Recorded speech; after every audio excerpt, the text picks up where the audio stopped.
Hey up everyone, and welcome back to another video. And in this one I'm going to be drawing a doggy paw in coloured charcoal on toned paper. I'll list all the supplies in description so you can go and check that out if you're interested.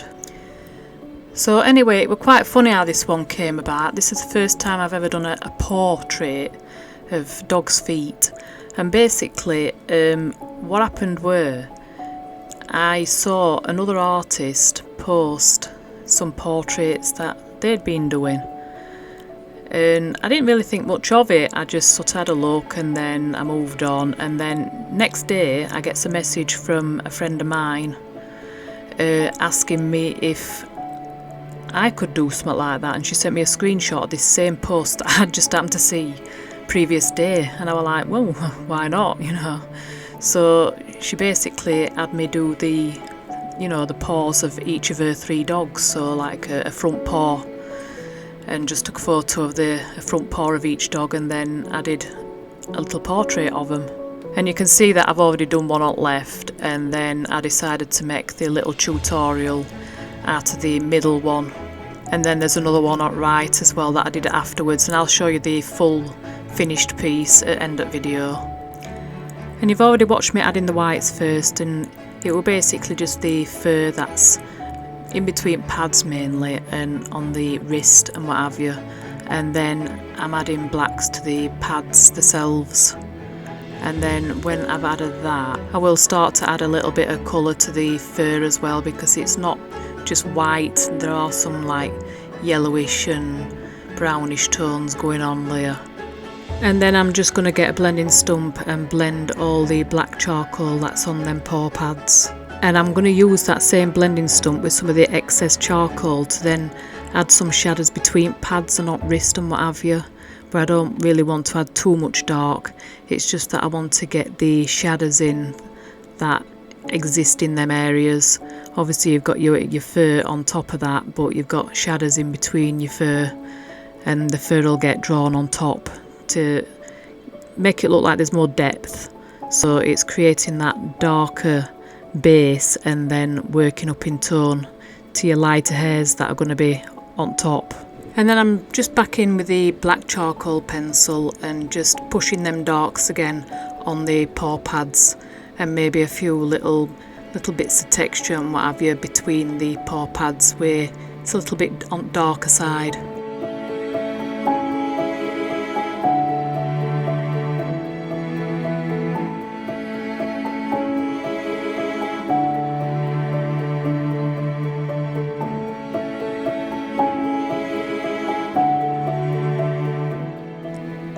And now I'm just coming in with the grey, and I'm just going to go over everything lightly and like start to blend it.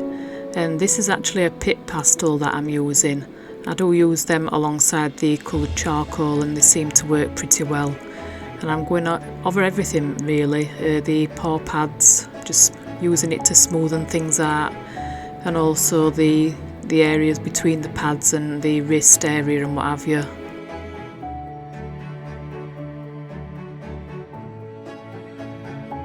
Just add a little bit of dark to them claws there, and then a little bit of red actually. There's some slight pinkish tones in places, so just add a little bit there, and then just come back in with the blending stump and just start smoothing them pads out a little bit more, and then bring the pitt pastel grey back in and just work them pads a little bit more.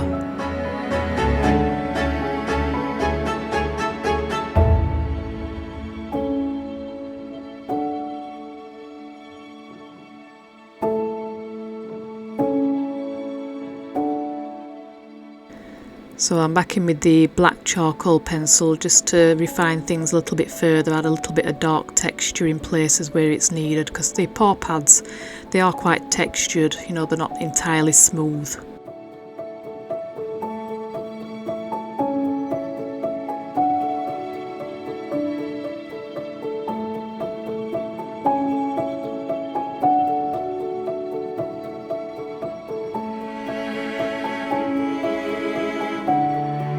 Went back in with this grey coloured charcoal pencil, and I'm just adding a little bit of mid-tone textures to the pads using this.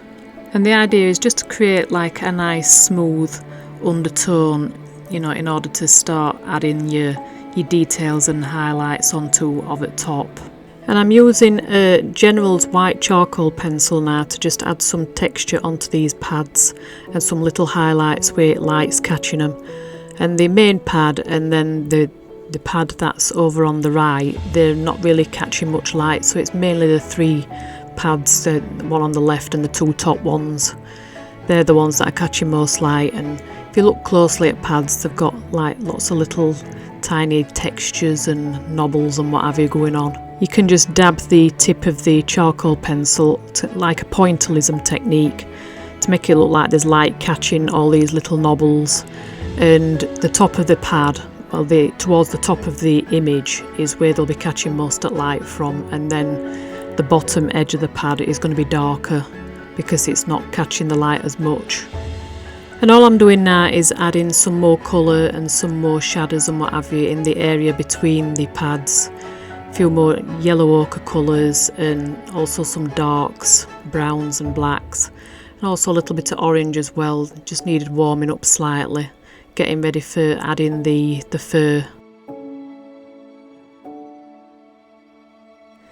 And the next step, I'm using this flesh coloured charcoal pencil, and I'm going to start adding some fur texture between the pads and on the outer edge of the pad and also the wrist area.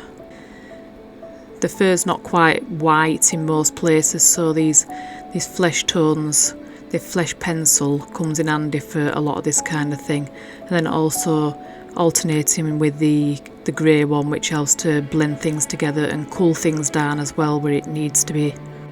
And then I'll use the General's white charcoal pencil to come in and do like the final highlights and the smaller details. You can get more fine lines and what have you with this pencil because it sharpens a lot easier to a point than some others. It also goes over the top at things a lot easier than some of the other charcoal pencils as well, like some of the colours. This goes over the top and shows up quite well. And I'm just drawing in the spiky fur between the pads, and you can really start to see this paw start looking like a proper paw now.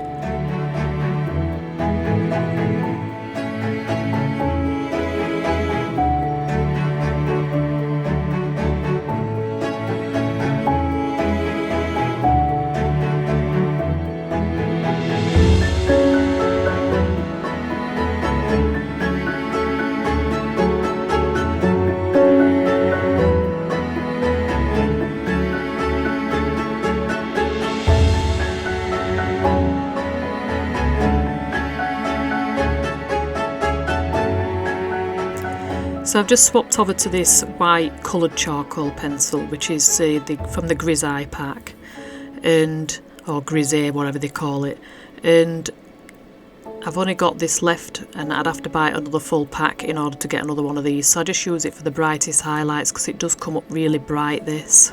But I'm getting close to finishing this paw now, just a few final touches, and I hope that you've enjoyed this video. It is a little bit different to just do something like a foot or a paw of an animal rather than its face and facial features. I hope the speed of the footage has been good for you being able to see what I'm actually doing without it being too quick or too slow that it makes the video too long. And I also wanted to say thanks if you're still here watching and you haven't already clicked off. But anyway, I think this is going to do it for this video, and I'll see you in my next one. Bye!